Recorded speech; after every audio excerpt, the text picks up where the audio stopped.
Саламатсыздарбы, урматтуу теле көрүүчүлөр. Ток-шоу «Кыйын» өзүнүн ишин баштайт. Эфирде мен Кайыргүл Урумканова жана Талайгүл Токтокунова. Ошондой эле өзгөчө биздин коногубуз Актала районунан, Нарын облусунун Актала районунан келген Асаналиева Нарынгүл эжебиз отурат. Биз бул эжени кыйын долбоорунун алкагындагы болгон тренингке чакырганбыз. Тренингде биз ушу аялдарды, айымдарды мындай шыктандыруу, мындай алдыга жылуу максатында биз ушу тренингди өткөргөнбүз. Саламатсызбы, куш келипсиз биздин студиябызга. Негизги ушу биздин темабыз Актала районунда гана эмес, негизи ушу ааламдашуу доорунда ата эне менен мектептин орду деген бир негизги теманы алдык. Мындай ушу мугалимдер боюнча, мугалимдин статусу боюнча, мугалимдин авторитети боюнча, анан ошо ата эненин, анан өкмөттүн мамилеси мугалимдерге боюнча биз бүгүн талкуу кылабыз. Негизи айтып кетсеңиз өзүңүз боюнча, биз тренингте мындай бир угуп калдык.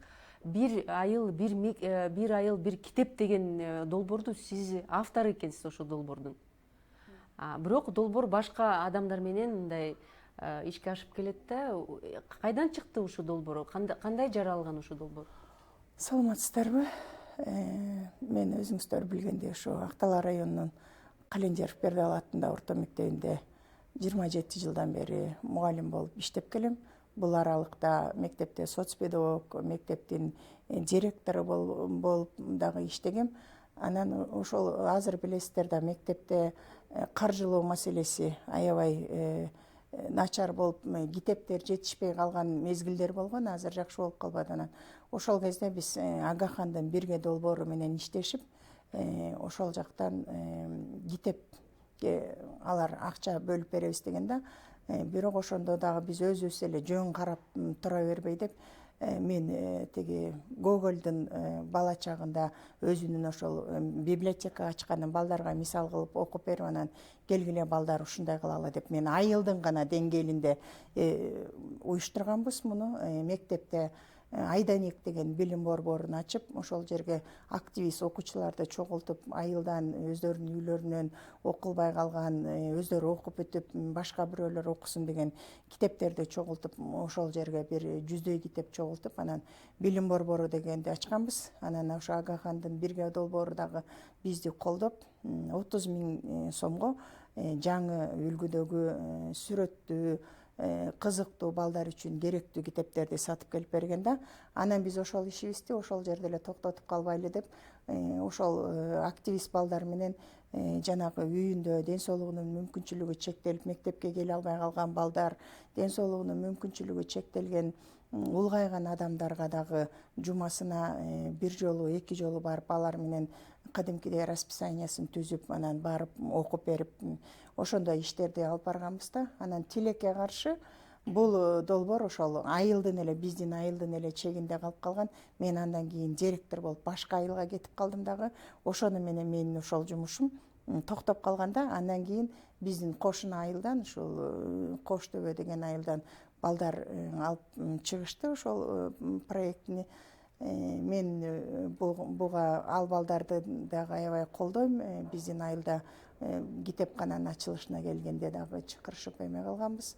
Анан ошол менин өзүмдөн дагы кеттиби, ошо башка айылга, башка жумушка которулуп кеткендиктен ошол жумушум уланбай калды да.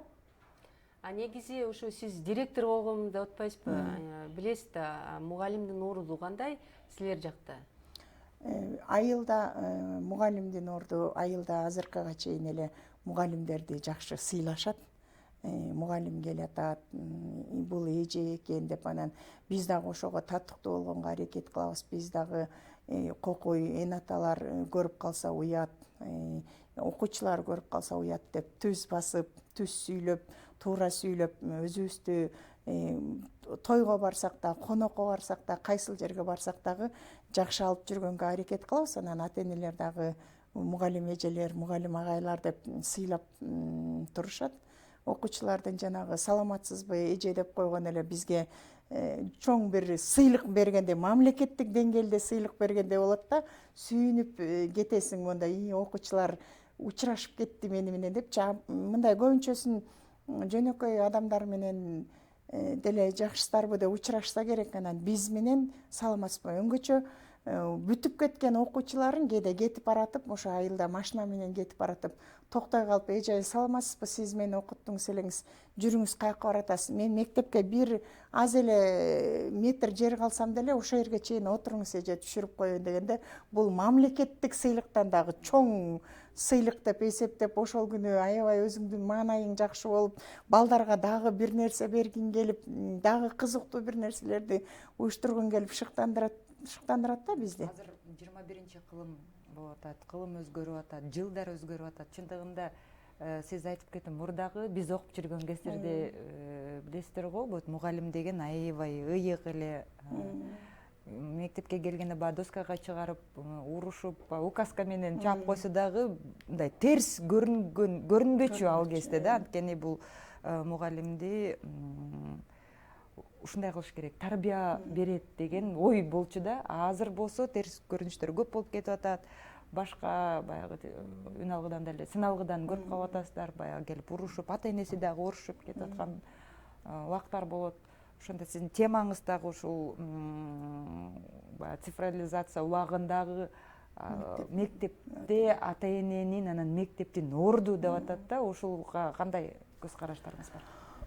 Азыр эми мен ушул билим сапатынын төмөндөп кетишине, балдардын жанагындай кылмыштуулукка баруусуна, суицидке баруусуна көбүнчөсүн ошол жана социалдык сеттерден, телевизордон, радиодон угуп атпайсызбы? Көбүнчө жерде эле мугалимдерди күнөөлөйт, мектептин директору күнөөлүү, соцпедагог күнөөлүү, тарбия завучу күнөөлүү. Анан мен айтат элем, ушул жерде ата энелердин дагы жоопкерчилигин жогорулатсак дегенчи, тилекке каршы ата энелер сыртта калып атат да. Ошол эле ата энелердин сыртта калганынын кесепетинен бизде ошо мектепте билим сапаты төмөндөп атат, мектепте ошондой кылмыштуулук көбөйүп атат, мектепте балдар ошондой суицидке барып атат. Азыр биз эмес, керек болсо мектепке балдардын таасири мектепке эле эмес, ата энелерге дагы жогору болуп калды да. Алар ата энелерин дагы башкара алышат. Мындай кийим алып бересиң, мындай эме кыласың деп. А мугалимдер болсо такыр эле мындай унчук албай эле калдык сабагыбызды беребиз, ашык сүйлөй албайбыз, жанагы нерселердин баардыгына биз күнөөлүү болуп атабыз да. Мен муну тиги туура эмес деп ойлойм да. Идрис Айтыбаев деген акын чет тилчи мугалим телевизордон көрүп жүрбөйсүзбү? Ошол мугалимдин мындай айтканын эстеп кеттим азыр. Биз балдарга айтып эле айтып үйрөтпөстөн биз өзүбүз үлгү бололу деген бир жакшы акыл насаат кеби бар да. Анан мен да ошону айтат элем ата энелерге. Ата энелер азыр көбүнчөсүн балдардын тарбиясына көңүл бөлбөй, өздөрүнүн материалдык кызыкчылыктарына көп көңүл бөлүп калышты да. Жакшы үйүм болсо экен, жакшы машинам болсо экен, баламды дагы жакшы ошол окуу жайга окутсам экен, анын контрагын төлөш үчүн акча табышым керек деп ата энелер бир акча тапкан машинага айланып бараткан сыяктуудай сезилет да. Ошол дагы эле ошол Идрис Айтыбаевдин сөзүн айтат элем. Ошол адам акын айтат да, эме деп. Бизге азыр эне аталар болсо балдарды тарбиялаганга убактыбыз жок дейт. Биздин эне атабыз болсо Тасторкондун четинде эле тарбиялап койчу бизди. Отуруп эле, кой отур, атаң келсин. Атаң келгенден кийин ичебиз тамакты. Биринчи Тасторконго колуңду салба, колуңду жууп кел, улуулар сүйлөп атканда угуп туруш керек деп эле убакыт, эч кандай убактысы жок эле ошол тамак берип аткан маалда эле эне атабыз бизди тарбиялап койчу деп. Азыр болсо кандай болуп атат?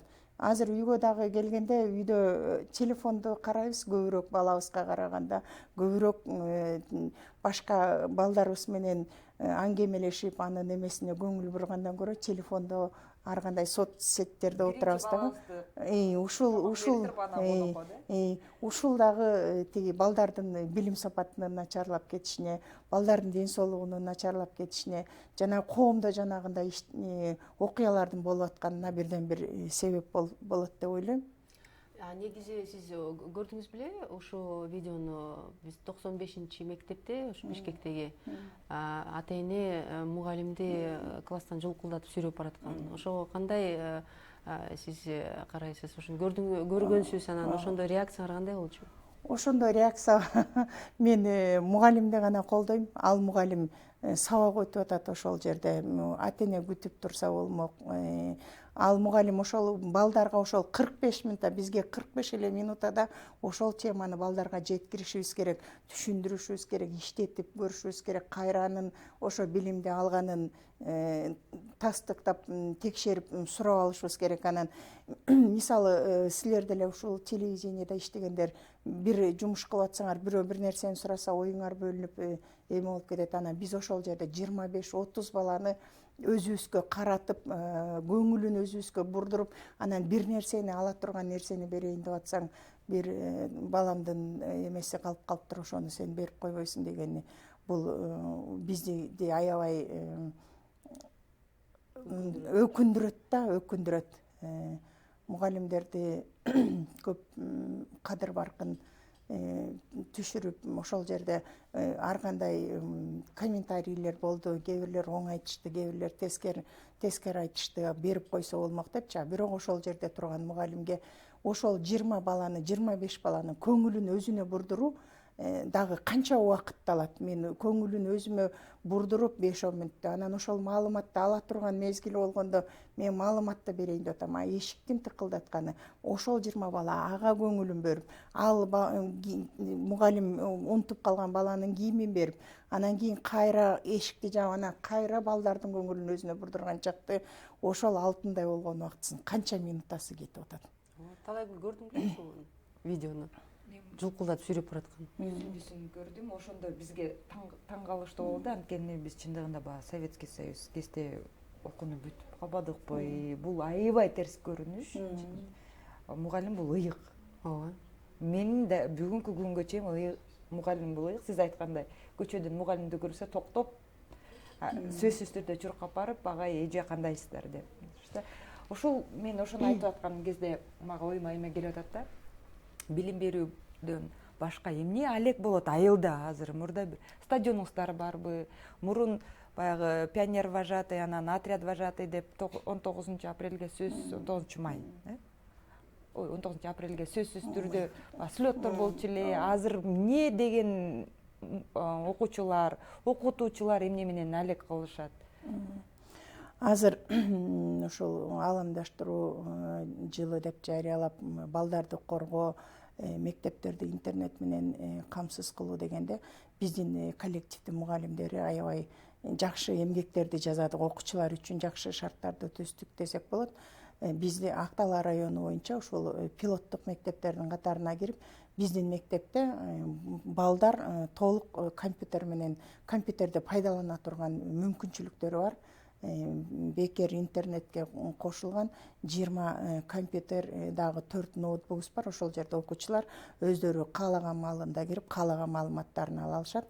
Андан сырткары мугалимдер өздөрүнүн билимдерин эң мындай биздин бир окуучуларга болгон сүйүүбүз, мекенге болгон патриоттук сезимдерибиз ушул жерден дагы көрсөтүлөт болуш керек деп ойлойм. Биз аны элге деле, мамлекетке деле милдет кылбайбыз, бирок мугалимдер өздөрүнүн чөнтөгүнөн акчасын төлөп, ошол мисалы 50 жаштагы, 60 жаштагы эжелер компьютердик курстарга барып, компьютерди окуп, ошол жаш мугалимдер менен тең тайлашып, жаш окуучулар менен тең тайлашып, ошолордун ылдый тепкичте турбайлы, балдар билип аткан нерсени билбей калбайлы деп биз да болгон аракетибизди жасап иштеп атабыз. Андан сырткары мен жаңы эле айтпадыкпы, жана социалдык сеттерде бир балдар рекетчилик боюнча мушташып кетсе эле сразу мектептин директорун, соцпедагогун алып ыргытып атышат. Бирок биз ошого аябай көптөгөн жумуштарды жасайбыз. Мисалы, биздин мектепте эле зордук зомбулукту алдын алуу боюнча 1 айлык иш чара, 3 айлык иш чара деген иш чаралар бар. Ал жерде класс жетекчилер соц педагог, тарбия завуч болуп ошону алдын алуу, эмне кесепеттери бар деген ар кандай иш чараларды өткөрөбүз. Мектептин имамын кошобуз, милиция кызматкерлерин кошуп өткөрүп атабыз мектепте. Бирок болбой эле ошол кылмыштын болуп атканын бул өзүбүздүн ата энелерден дагы көзөмөлүнүн жогунан, өзүбүздүн мисал боло албаганыбыздан деп ойлойм да. Мен жана башында айтпадымбы, биз ошо үлгү болуп түз басалы, түз сүйлөйлү деп аракет кылабыз депчи. Ата энелер болсо азыр соц тармактарда жазып атышат, кызын өлтүрүп салды, сабап койду, дагы башка нерселердичи. Ошолорду көрүп алышып эле балдар ошондой жолдорго дагы барып атышы мүмкүн да. Мына кечээ эле маалымат чыкпадыбы, ушу кайсы региондо балдар мушташып бир баланы тепкилеп атканын көрсөк болот да видеодо. Ооба, 6-7 баланын зордук көрсөтөбүз деп эле аябай эле жаман сөздөр менен айтып атышат да. Анан ошол эле убакытта дароо эле биздин билим берүү министрлигинен приказ чыкты, директорду алып салды да. Ушу негизи ушундай нерсеге кандай карайсыз? Алып салганы туурабы же кайсы жерден чараны көрүш керек болчу? Ошол алып салганын мен колдобойм да. Ал директор балким ошол мектепке кандай иштерди жазады, ага чейин канча эмгектерди алып келди, анан ошол нерсесин эле ошол бир нерсе үчүн ал сабактан кийин болгон убакыт болуп атат. Комментарийлерде ар кандай жазылып атат. Бири директорду колдоп атат, бири ата энеси болсо ошону көрүп туруп, ошол маселени көрүп туруп, анан тосмо арыз жазып, милициядан кайра арызын алып алып атат. Значит, ата энесине акча предлагать этишти, же болбосо дагы бир башка нерселерди ошол баласынын тарбиясынан, баласынын билиминен материалдык байлыкты жогору койгон ата энелер дагы жок эмес да. Ушул аябай өкүндүрөт. Мисалы биз жана китепке, мектепке фонд бербейбиз деп чыгып атышат. Айыл жеринде билбейм, фонд деген бизде жок. Биз бүт өзүбүздүн каражатыбыздан жасайбыз. Шаарларда эле айтып атышат го, бизде болсо андай нерсе жок. Ошол материалдык байлыкты жогору коюп атат да баласынын. Биякта эле көргөн адамдардын жүрөгү ооруп атат тиги балага. Этегинде болсо ата энеси болсо арызын алып койду дагы, тосмо арыз берип коюп отурду. Бул дагы бир жолу ошо эн атасынын материалдык байлыкка кызыккандыгы, баласынын келечеги жөнүндө кам көрбөгөн дейм да. Тема аркылуу сүйлөшсөк, ушу ааламдашуу доорунда ата эненин өзүнүн мындай жоопкерчилиги деле айтылып атат да. Чын эле азыр көбүнчө ата энеси балдарды мектепке берип коет да. Андай жеке мындай мектептерге деле берип коет, эртеден кечке чейин мына бердим. Эми мага билимдүү, тарбия алган, мындай ата энесин уккан баламды кайтарып бер дегендей эле мамиле кылып атат да. Ушундайбы? Сиз деле ошондой негизи ушинтебиз да, биз деле баарыбыз эле отуруп алып эле кана дейбиз, анан барып алып собранияларга барып айтабыз да, кана эмне үчүн менин балам момундай баа алып атат, эмне үчүн балам деген тияктан ортокмо кабыл алынып атат, эмне үчүн тиги баласы деген тигинтип атат, минтип атат деп биз ошо мектепке келип ата энелер жамандабагыла менин балам чын эле момундай үйдө деген билбейм, үйүндө чын эле кандай, бирок негизи биз деле ошо чогулуштарга барып калабыз да, ошондо деген келип мындай претензия коюшат да мектепке, эмне үчүн менин балам мындай депчи. Негизи сиз айткандай эки тараптуу болуш керек да. Кандай карайсыз сиз? Ушу мектеп азыр кандай ролду аткарыш керек? Бир эле билим берүү же тарбияны да кошуш керекпи? Мектеп билим берип атып эле тарбиялайт да баланы. Мисалы биз айтып калабыз, улуу агайлар эжелери менен иштешип калдык, алардын кээ бирлеринин көздөрү өтүп кетти. Ошол агайлар бизге айтпай эле өзүнүн жүрүш турушу менен тарбиялачу экен. Бизде Куатбек агай деген агайыбыз бар эле. Эшикте баткак нарынды билесиңер, бизде асфальт дегенди көргөн эмеспиз. Жолубуз ошондой болсо да, мектепке киргенде сразу кирип келатканда башындагы шапкесин алып, анан кийин бутунун бир жеринде баткак жок болчу да, агай менен чогуу кирип алып өзүңдүн бутуңду карап уялып өзүң эле эшикке чуркап чыгып бутуңду. Ал адамдар бизге өзүнүн эле жүрүш турушу менен эле тарбия бериптир да. Анан азыр ата энелер тилекке каршы жана да айтпадымбы, материалдык байлыкка көп эме кылып өздөрү үлгү болбой атышат да. А мугалимдер мектепте биз болгон билим беришибиз керек. Тарбия иштерин да жүргүзөбүз жанагындай. Андан сырткары акча төлөнбөгөн тарбия иштерди да жүргүзөбүз да. Кечиндери этке чыгабыз, тиги эмнеге көчөдө жүрөт балаң деп, телефонду алып алып звонить этип, балаң эмне ондон кийин көчөдө жүрөт, аны мен өзүм жумушка жибергем, ондон кийин мен өзүмдүн ишим деп коет. А бирок ага карабай эле, эгерде жанагындай бир кокустуктар болуп кетсе, кайрадан эле ур токмокко мугалимдер, мектептин директору, мектептин ошондой социалдык. болуп атат да, мындай ата энелер ошентип өзүнүн жоопкерчилигин түртүп коюп атат да. Өкмөт биздики ушундай калганда, мындай өзүбүздүн аң сезимибиздечи баарын өкмөт жасаш керек. Бирдеме болсо эле бизден кетпейт өкмөт.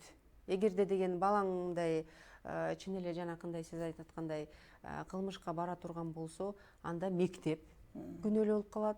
Эгерде мектеп бүткөндөн кийин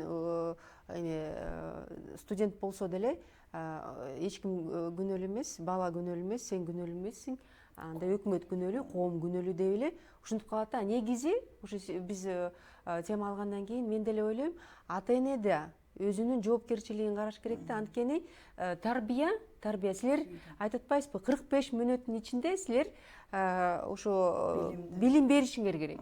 Силер кантип ошо 45 мүнөттүн ичинде тарбиялайсыңар да. Анан класстык саат деп коет. Анда деген тоже 45 мүнөт. Анда деген 45 бала болсо класстын ичинде, анын баары менен сүйлөшө албайсыңар да. Көчөдө айтып атпайбы, суицидке алып барган учурлар болгон, ошондо мектепте психолог болуш керек деп. Бирок ошол эле убакытта деле ата эне да үйүндө сүйлөшүш керек да бала менен. Ата эне чын эле азыр сиз айткандай мындай буту кийими, бут кийими мындай жыртык эмес болсун, таза болсун, таза болбосо болсун. Телефону болсун балада, ошо менен камсыз кылып эле, анан деген жанакы китептерди деле, китеп мектеп берсин, өкмөт берсин деп эле биз отуруп калабыз да. Китеп макул эми бар болсун, анан деген тамак болсо болсун деп эле биз ошол менен эле алек болуп калдык да. Негизи тарбиялаш керек да. Сиз айткандай, тигиндей кылба, тишиңди жуу, бутуңду деген таза алып бар, окуудан келгенден кийин жуунуп тур, колу башыңды жуу. Азыр мына коронавирус бүт жерде каптап атат. Ал деле үйүнүн ичинде айтылыш керек да. Келгенде колуңду самындап, мындай тигиндей жуу деп айтылат да. Негизи айтылыш керек да үйдүн ичинде. Үйгө киргенде бала ошо ата эненин юрисдикциясына мындай эме туш келип калат да. Ошондой болуш керек да негизи. Эми болуш керек, менин оюмча бардык жагынан болуш керек. Ата эне өз үйүндө отурбаса, бирок ата энеден дагы болуш керек. Бирок жаштар биздин келечегибиз деп атабыз. Жаштар ата эненин эле келечеги эмес, жаштар мамлекеттин дагы келечеги. Ошондуктан ушул жанагы 95-жылда 95-мектептеги анан кечээ эле болгон баланы сабап кеткенде мектептин директорун жалгыз күнөөлүү кылып атат да. Ким күнөөлүү? Мектеп күнөөлүү болуп калат. Ошо мектептин авторитетин министерство өзү эле түшүрүп калат. Түшүрүп коюп атат. Мен ошон үчүн айтып атам, биринчиден баягы балага билим бериш үчүн, балага тарбия бериш үчүн баланын курсагы ток болуш керек. Баланын мүнөзү ток болуш керек. Эмне үчүн мен мурдакы СССРди эстеп жатам да азыр. Стадионубуз ушул сиздердин Календеров мектебинде стадион барбы деп. Анткени азыр бир айылда 2-ден 3-төн мечет куруп берип атышат. Өзүлөрү чуркап, депутаттар болсо да чуркайт, мамлекети дагы чуркайт, бардыгы чуркап куруп берет. А балдарга эмне азыр кандай организация ушундай кылып берип жатат деп айтам да. Компьютер бар экен, макул. 4 компьютер бар. 20 балага 4 компьютер. Үйүнө барса дагы телефон, мектепке келсе дагы телефон, тилекке каршы жаңылыктарды ачсак, YouTube'да ачсак, терс жаңылыктар болот. Эми азыр терс жаңылыктар батыраак тарайт экен. Ошондуктан ушундай жаңылыктар көп болуп атат. Андан башка эмне кызыкчылыктар болуп атат? ушул кызыкчылыктарды мамлекет куруп бериш керек. Менин оюмча сөзсүз түрдө стадион болуш керек. Эшикте Шарт стадион. түзүп бериш керек. Шарт. Эшикте болуш керек. Үйдүн жылуу кышында болуш керек. Мурли нарында мен ар башында чоңойгом.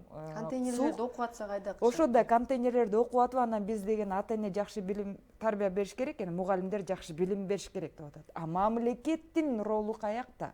Ошону мен билгим келип жатат да. Биздин мектеп аябай эски мектеп, 58-жылы салынган мектеп экен.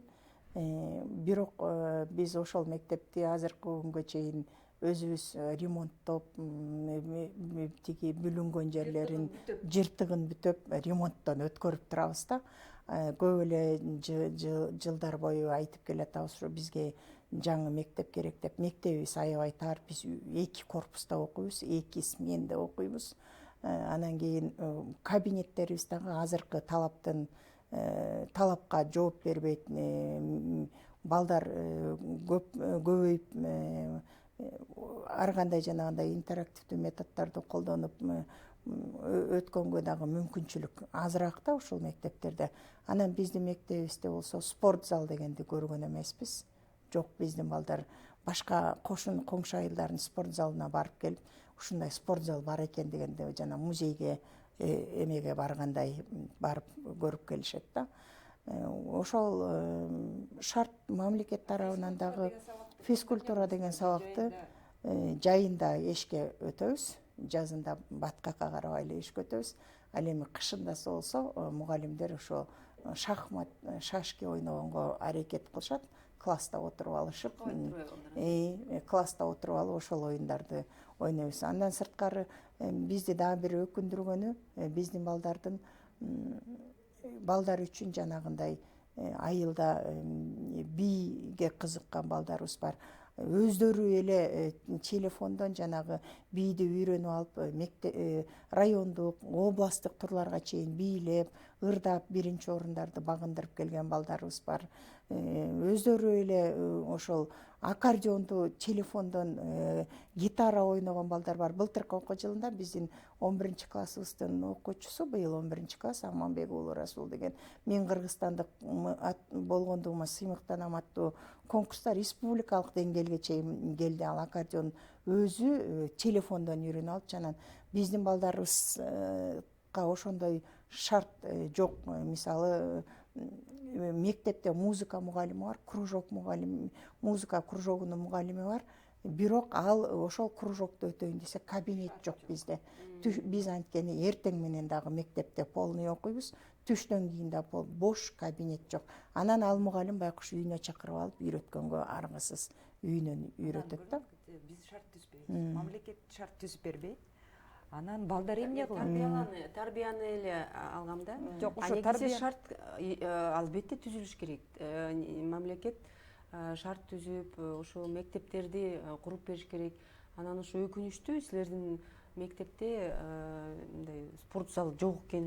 Аябай өкүнүчтүү. Анткени бала чуркаш керек. Бала мындай өзүм деген өсүп аткан бала негизи чуркап өсүш керек да. Телегөрчүлөр урушат болуш керек. Баягы комментарийлер жазат, жаман болот. Бирок бир суроода ушу сиздердин айылда канча адам? 500дөн ашык түтүн жашайбыз.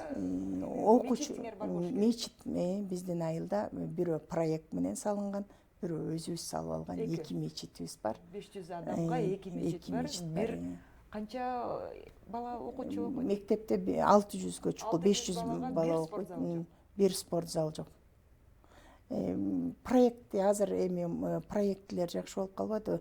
Былтыркы жылы эме салганбыз. Футбольный, мини футбольный поле салынган, бирок ал деле үстү ачык, кышында ошого карабай биздин балдар суукта карын күрөп алып эле ошол жерде эле ачык асмандын астында ойношот. Айылдарда, региондордо таланттуу балдар көп да. Ошол таланттарды чыгарсак, момтип биз ушу долбоордун алкагында сизди чыгарбадыкпы? Сизди мындай көрсөтөлү деп элгечи, анткени сизге окшогон айымдар сизге окшогон адамдар ошо региондордо өз ишин мыкты кылган айымдар да. И силер жөнүндө биз чыгарып көрсөтөлү деп биз да чечтик да. Анткени региондорго биз деле мындай өзүбүздүн көңүлүбүздү буралы дегенбиз да. Мен да ойлойм, ушу региондордон балдарды алып келишибиз керек. Балдарды мындай балдарга шарт түзүшүбүз керек. Анткени ошо региондордо жатат да биздин таланттар, может быть, ачылбаган таланттар ошол жерде жатат. Хоккей, лыжа нарында, Ооба. футбол, ырчылар нарындын бир эмеси, экинчиси ар бир экинчиси ырчы болот. Бийчилер ушуну тилекке каршы түзүп бере албай жатпайбызбы? Ушу силерге чоң ыраазычылык билдиребиз. Биздин студиябызга келип, негизги ушу тема аркылуу сүйлөшкөнүбүз үчүн мугалимдердин орду, ата эненин орду ушул биздин негизи ааламда. Анткени биздин коомубузда мындай пикир түзүүчү биз өзүбүз элебиз да. Биз сиз айткандай үлгү көрсөтсөк, өзүбүздүн жүрүш турушубуз менен, өзүбүздүн ушу балдарга болгон мамилебиз үчүн биз өзүбүз үлгү болсок, анда мен ойлойм мындай кичине болсо да жылыш болушу мүмкүн да. Бирок мамлекет деле чын эле силер айткандай шарт түзүп бериш керек. Анткени шарт болбосо чын эле кайдан ошонун баары мындай өнүгөт да.